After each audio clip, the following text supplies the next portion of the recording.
एक दस्तावेज देने आई थी, लेकिन कुछ गुंडों ने उस पर नजर डालनी शुरू कर दी। तभी आदमी ने उसे अपनी बाहों में खींच लिया और बेहिचक कह दिया कि वह उसकी औरत है। लड़की जो 25 साल से सिंगल थी शर्म से जम गई, लेकिन गुंडे उसे चिढ़ाते रहे। अगले ही पल सीईओ ने एक गुंडे को जमीन पर पटक दिया। उसकी एक तीखी नजर से बाकी सब जान बचाकर भाग निकले। फिर उसने अपने सिर से शीशे का पैनल तोड़ दिया। गुंडा रहम की भीख मांगने लगा, लेकिन आदमी ने उसे रोक लिया और मुआवजा मांगा। डर के मारे गुंडे ने पूरा बटुआ फेंक दिया और भाग गया। लड़की सीईओ को धन्यवाद देने ही वाली थी कि बिजनेस पार्टनर आ गए। उन्होंने ठंडे अंदाज में कहा कि उन्होंने प्रोजेक्ट के लिए दूसरी कंपनी चुन ली है।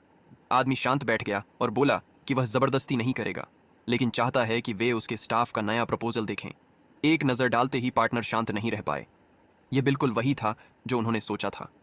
लड़की ने आत्मविश्वास से उसे पेश किया और जल्द ही पूरी कंपनी बड़ी जीत का जश्न मना रही थी। लेकिन चालाक सुपरवाइजर फिर से मुसीबत खड़ी करने को तैयार थी।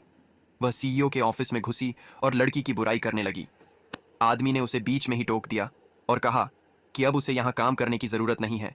उसने इतनी बेहतरीन योजना को दबा दिया और अब चुगली करने आई है। तभी सुपरवाइजर ने बम गिराया और कहा कि लड़की का अफेयर कंपनी के एक एग्जीक्यूटिव से चल रहा है। उसने दावा किया कि इसी वजह से लड़की को क्लाइंट से मिलने का मौका मिला और उसका तथाकथित सहारा सीईओ का असिस्टेंट है, जो मेज के नीचे कुछ ठीक कर रहा था। यह सुनकर वह जम गया और चिल्लाया कि वह बेगुनाह है।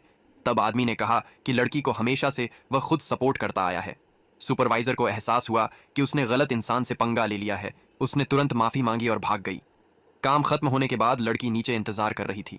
उसने आदमी को एक गिफ्ट बॉक्स थमाया और मदद के लिए धन्यवाद कहा, लेकिन आदमी हमेशा की तरह गंभीर बोला कि कंपनी के नियम बॉस को गिफ्ट देने की इजाजत नहीं देते।